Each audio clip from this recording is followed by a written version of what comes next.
बहुत सारे लोगों के साथ एक समस्या होती है कि दोनों में से पता किसी को कुछ नहीं है और एक दूसरे पे एक प्रेशर डाल दिया है कि भाई आप मुझे अच्छा फील कराओ। अब ये एक नई समस्या है, एक नया तमाशा है लोगों के बीच में। मैंने बहुत सारे लोगों से बात की कि भाई आपको क्या लगता है कि सेक्स के दौरान जो प्लेजर की जिम्मेदारी है, जो ऑर्गाज्म की जिम्मेदारी है, जो सिक्रीशन की जिम्मेदारी है, वो किसकी है? तो 70% फीमेल को लगता है कि ये भाई आदमी का ही जॉब है, इसको आदमी को ही ये काम करना है। आदमी आएगा, वो सब कुछ फील कराएगा हमें, first second third fourth level पे वही ले जाएगा और वो दुनिया में हमें स्वर्ग के दर्शन कराएगा। क्योंकि कहीं ना कहीं लड़कियों का भी औरतों का भी उतना ही बुरा हाल है जितना बुरा हाल आदमियों का लड़कों का है। पता दोनों में से किसी को कुछ नहीं है, जानता कोई कुछ नहीं है। एक दूसरे पे एक परफॉर्मेंस का, सेक्स परफॉर्मेंस का, अच्छे परफॉर्मेंस का प्रेशर दोनों एक दूसरे पे डाल रहे हैं और दोनों ही डिप्रेशन में, दोनों ही एंजाइटी में, दोनों ही एबनॉर्मल बिहेव कर रहे हैं एक दूसरे के शरीर के साथ, एक दूसरे के दिमाग के साथ और एक दूसरे के साथ।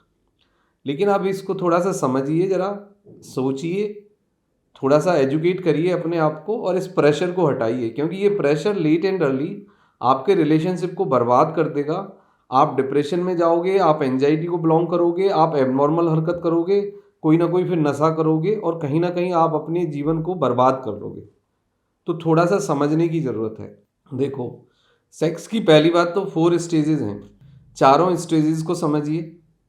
और इंडिया में जो कामसूत्रा है उसकी अच्छी बात यह है कि उसमें ये भी समझाया गया है कि सेक्स कैसे किया जाए, अच्छा सेक्स क्या है और बुरा सेक्स क्या है। देखो, दुनिया में सेक्सोलॉजी पे बहुत सारी बात हो रही है, सेक्स के ऊपर बहुत सारी बात हो रही है, सेक्स एजुकेशन की बहुत सारे लोग बात कर रहे हैं। लेकिन यदि आप इस गलतफहमी में घूम रहे हो कि पॉर्न देखना सेक्स एजुकेशन है, तो बिल्कुल नहीं है। यदि आप इस गलतफहमी में हो कि ये जो डॉक्टर और यूट्यूबर जो आपसे बात कर रहे हैं ये सेक्स एजुकेशन है, तो ये भी सेक्स एजुकेशन नहीं है। कोई यूट्यूबर या डॉक्टर ये बोलता है कि मैस्टरबेशन से कोई लॉस नहीं होता, मैस्टरबेशन करिए, ये तो सेक्स एजुकेशन नहीं है। ये एक वायरल न्यूज है जो वो फैला रहे हैं केवल अपने को वायरल करने के लिए। कोई डॉक्टर ये बोल रहा है आपको पुड़िया ले लीजिए, वो सेक्स एजुकेशन नहीं है, वो केवल मिथ है। किसी पुड़िया से कोई सेक्सुअल परफॉर्मेंस नहीं आता। कोई बोल रहा है तेल लगा लीजिए, उससे भी कोई सेक्सुअल परफॉर्मेंस नहीं आता। जैसे हमारी दिमाग की ताकत है, शरीर की ताकत है, वैसे ही हमारी सेक्सुअल एनर्जी है और वो हार्मोनल है। वो हमारे दिमागी स्वास्थ्य, वो हमारे शारीरिक स्वास्थ्य और वो हमारे भावनात्मक स्वास्थ्य और वो दूसरे पार्टनर के साथ आपका कितना कनेक्शन है, कितना कम्युनिकेशन है, कितना कनेक्टिविटी है, कितना आप उसको बिलोंग करते हो, कितना आप उसको समझते हो और कितना आप उससे प्यार करते हो, उस पर डिपेंड करता है। सीधी सी बात है। जब तक आप अपने कम्युनिकेशन को नहीं ठीक करोगे, जब तक आप रिलेशनशिप को ठीक नहीं करोगे, जब तक आप एक दूसरे को समझोगे नहीं, जब तक आप एक दूसरे के साथ समय नहीं गुजारोगे, सेक्स एजुकेशन से, पॉर्न देखने से, इधर उधर की बातें सुनने से कुछ नहीं होने वाला है। क्योंकि आप थ्योरेटिकल बातें सुन रहे हो जिनका प्रैक्टिकली कोई लेना देना आपकी लाइफ से ना तो है और ना ही सेक्स से है। अब मैं दूसरे लेवल पे आता हूँ। बहुत सारी फीमेल्स को आजकल एक गलतफहमी हो गई है कि वो भाई हमें ऑर्गाज्म नहीं आता, हमने अच्छा फील नहीं किया, हमें भी फील करना है। दुनिया का कोई भी लड़का कितना ही भी सेक्सी हो, कितना ही भी स्ट्रांग हो, कितना ही भी हैंडसम हो, कितना ही भी प्यार करने वाला हो, वो आपको ऑर्गाज्म तक तब तक नहीं ले जा सकता जब तक कि आप मेंटली, दिमागी रूप से, शारीरिक रूप से, भावनात्मक रूप से उस सेक्स में शामिल नहीं होंगी।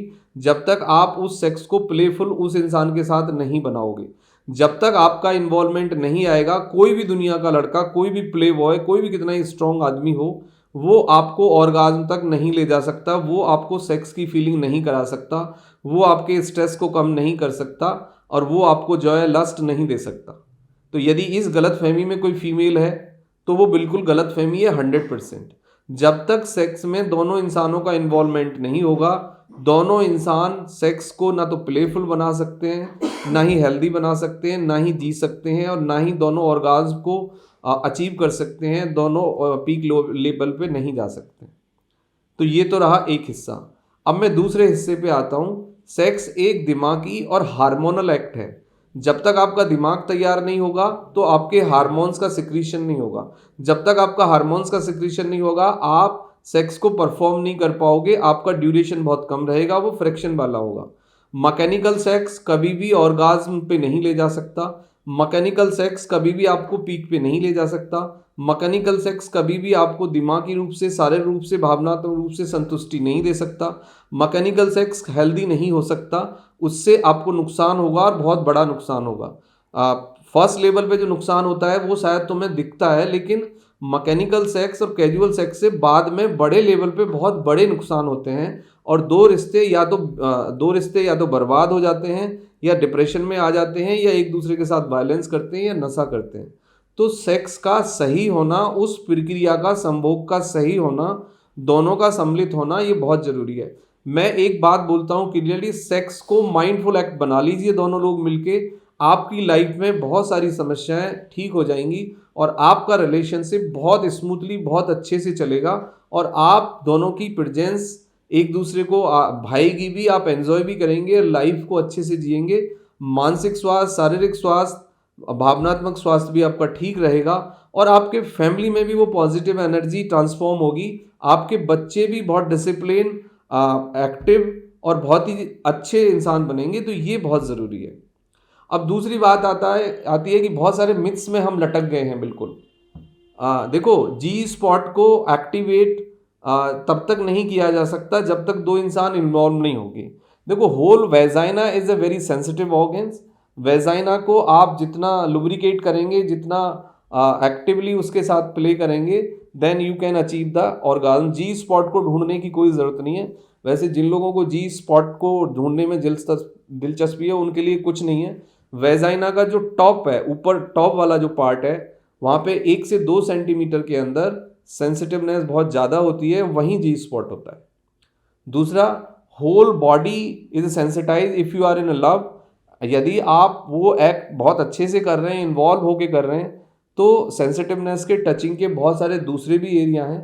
बट दो लोग यदि इन्वॉल्व हैं, दो लोग पार्टिसिपेट कर रहे हैं, दो लोग एक्टिवली इन्वॉल्व हैं, दो लोग विलिंगली उस एक्ट को जीना चाह रहे हैं with the right energy, 1 step, 2 step, 3 step, 4 step. इसका कोई यूनिवर्सल रूल तो नहीं है, लेकिन फिर भी स्टेप बाय स्टेप थोड़ा सा टाइम गुजारिए तो ये एक्ट बहुत बढ़िया होगा और इससे आपको बहुत अच्छी एनर्जी मिलेगी। लेकिन फिर भी कोई प्रॉब्लम है, जैसे पेन हो सकता है, किसी को सिक्रीशन नहीं है, किसी को इन्वॉल्वमेंट नहीं है, किसी को और दूसरी समस्याएं होती हैं ड्यूरिंग एक्ट, तो उसको मेडिकली आप रिपोर्ट करिए। आप अपनी गायनी से डिस्कस करिए, फिजिशियन से डिस्कस करिए, काउंसलर से डिस्कस करिए। बहुत सारी चीज़ें हैं। वेजाइनल ड्राइनेस है तो उसके लिए कुछ क्रीम है, कुछ लोशन है। पेनिस में इरेक्शन का पार्ट कम है तो उसके इरेक्शन को बढ़ाया जा सकता है, बट द राइट मेडिकेशन, ये भस्म तेल, पुड़िया, मल्टीविटामिन, स्टेरॉइड, ये सब से कुछ नहीं होगा। Proper counselling, proper treatment, proper education, ये 3 चीज़ बहुत इंपॉर्टेंट है। यदि ये आएंगी तो फिर आपका रिलेशन भी ठीक हो जाएगा। और ये सेक्स परफॉर्मेंस और ये जो एक दूसरे को अच्छा फील कराने वाला जो प्रेशर में आप मर रहे हो, इसके डेली का जो मरना है, आप इससे बच पाओगे। Thank you very much and take care yourself.